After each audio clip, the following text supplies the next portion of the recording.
Enzo Recto, kalaban ang katiwalian at kasinungalingan, kakampi sa katotohanan at kabutihan.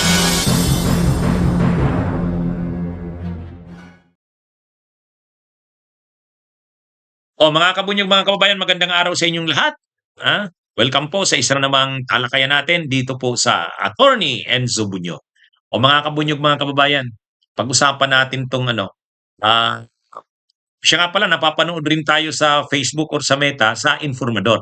Kaya kung hindi pa po kayo nakasubscribe sa ating Attorney Enzo Bunyog YouTube channel, subscribe na po kayo. Kung hindi pa po kayo nakafollow sa Informador, Meta or Facebook page, follow na po kayo. Ito, pag-usapan natin, ano ba talaga si Saldico? Nasaan nga ba talaga siya? Sabi kasi dati ng SILG, ni John Vic Rimulya, nasa Portugal. Sigurado daw siya. 100%. Nasa isang gated community ng Portugal. Ngayon, balita naman, January 15, nandun sa Stockholm, Sweden, nagpanotaryo doon. Ang tawag sa notaryo doon, apostil. Kumuha ng apostil. Na siyempre doon pinatutunayan ng notary public doon sa Stockholm, Sweden na si Saldico ay pumunta nga doon sa notary public na nakapirma doon, nagpagawa ng dokumento na yon. Ninotaryo yon, inistampan. Apostil ang tawag doon. Ngayon, mga kabunyog, mga kababayan, January 15 yon. So, ibig sabihin, nasa Sweden siya nung panahon na yan, sa Stockholm. Ngayon, mga kabunyog, saan ba talaga siya? Sweden o Portugal? Sa totoo lang, hindi naman conflicting yon. Hindi naman yun conflicting or contradicting yung ano na yon. Pwede naman talagang sa Portugal siya naka-base dahil may Portuguese siya, passport at Portuguese national siya. Portuguese national. Matindi. Linakad niya talaga 10 years ago pa pala yung Portuguese nationality niya. So ngayon, may Portuguese nationality siya, may Portuguese passport siya. Ngayon, kaya nakabase siya sa Portugal. Pero, ang Europe naman kasi, hindi naman yan tulad sa Pilipinas na archipelago. Yan hindi eh. Tuloy-tuloy yan, land. Lupa yan. Ang Europe, except yung United Kingdom na napahiwalay, pero yung buong mainland Europe, Central Europe, Northern Europe, Southern Europe, Eastern Europe, Western Europe, yung buong Europe na yan, magkakadugtong lang yan. Iisa lang dyan ang visa, Schengen visa. Kaya pag mayroon kang passport ng Portugal, pwede ka nang pumunta sa iba-ibang mga lugar.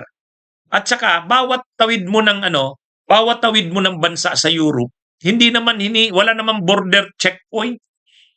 Random mayroon. Marandam. Pero wala yang doon pa nga sa Vietnam at sa Cambodia, mayroong border checkpoint, may immigration doon. Pero sa Europe hindi. Iisa na lang yung visa nila, Schengen visa. Kaya hindi naman nakapagtataka na galing Portugal, pumunta siya ng Sweden. By land kaya yan eh. May private kang sasakyan, papuntahan ng Sweden. Doon siya, bakit gusto niya sa Sweden siya pumunta? Kasi dulo-dulo eh. Nasa southern part ng Europe yung Portugal at Spain, nasa northern part naman ng Europe ang Sweden. Siguro gusto niyang i-distract ang mga autoridad. Gusto niyang palabasin na nandun siya sa Scandinavian countries. Ang Sweden kasi, Denmark, Finland, Norway, Scandinavian countries yan eh. Yan yung sa northern part ng Europe. O gusto niyang palabasin na nandun siya para hanapin siya doon. Pero ang totoo, sa Portugal naman talaga siya, sa southern part. O dulo-dulo yan eh.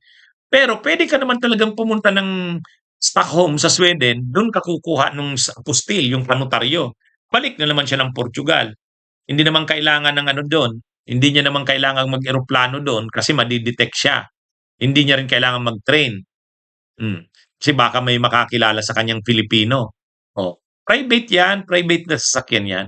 Kaya niyang magpalipat-lipat ng Europe na sasakyan lang gamit, private na sasakyan. Kaya lang hindi siya makaka-stay sa hotel. Kasi pag nag-hotel siya, represent niya yung kanyang passport. Malalaman doon yung niya, Saldico.